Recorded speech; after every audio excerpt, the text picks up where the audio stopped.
ଛୁଆର ମାମୁଁ କହୁଥିଲି। ମୁଁ କହିବା କଥା ମାନେ ସେ ସବୁବେଳେ ମୋବାଇଲ ଘାଣ୍ଟେ, ଖେଳେ, ସେଥିରେ ଗେମ୍ ଖେଳେ, ୟୁଟ୍ୟୁବର ଦେଖେ, ସବୁ ଦେଖେ। ତେଣୁ ତା ମା ତାପରେ ସବୁବେଳେ ରାଗିଛି ଟିକେ ବୋଧେ, ସେଇଥିପାଇଁ ଏଇ ସବୁ କାମ କରୁଛି ସିଏ। କଣ ଗେମ୍ ଖେଳୁଥିଲା ସେ? ଫ୍ରି ଫାୟାର ଗେମ୍ ଖେଳେ, ୟୁଟ୍ୟୁବର ଦେଖେ, ଷ୍ଟାଟସ କରେ, ମାନେ ଇଏ ଫେସବୁକ୍ ଇଏ କରେ। ସେ ସବୁବେଳେ ମାନେ ପଢାପଢି ଟିକେ ନ ଦେଇକି ସେ ମୋବାଇଲ ବି ବେଶୀ ଟିକେ ଫୋକସ କରେ। କୋଉ ଶ୍ରେଣୀ?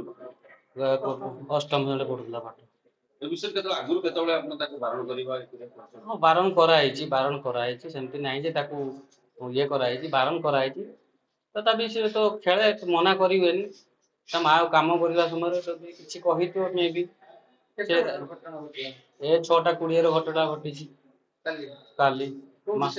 ଘରେ ଘରେ ଘରେ ମା ବାହାରେ ଝାଡୁ ମାରୁଛି, ସଫା କରୁଥିଲା, ଆଉ ସେ ଭିତରେ କଣ ଗାଧୋଇବା ପାଇଁ ଯାଇଛି ପାଇଖାନା ଭିତରକୁ, କବାଟ ଲଗେଇ ଦେଇଛି, ପାଣି ସାଉଣ୍ଡ ହେଇଛି, ଆଉ ତା ମା ଜାଣି ପାରୁନାହିଁ।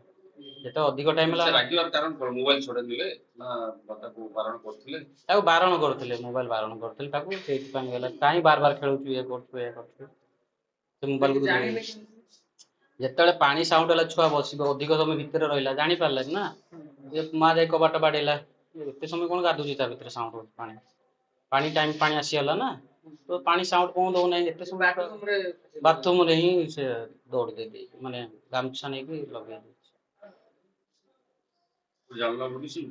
ହଁ, ସେପଟେ ଆମେ କବାଟ ଯେତେବେଳେ ମା ଯେତେବେଳେ ବାଡେଇଲା ଖୋଲିଲାନି, ଏପଟେ ଝରକା ବାଟେ ଦେଖିଲା ବେଳକୁ ଝୁଲୁଛି।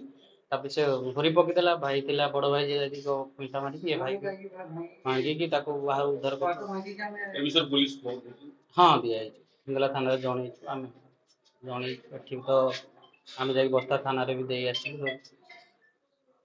ଠିକ ଅଛି।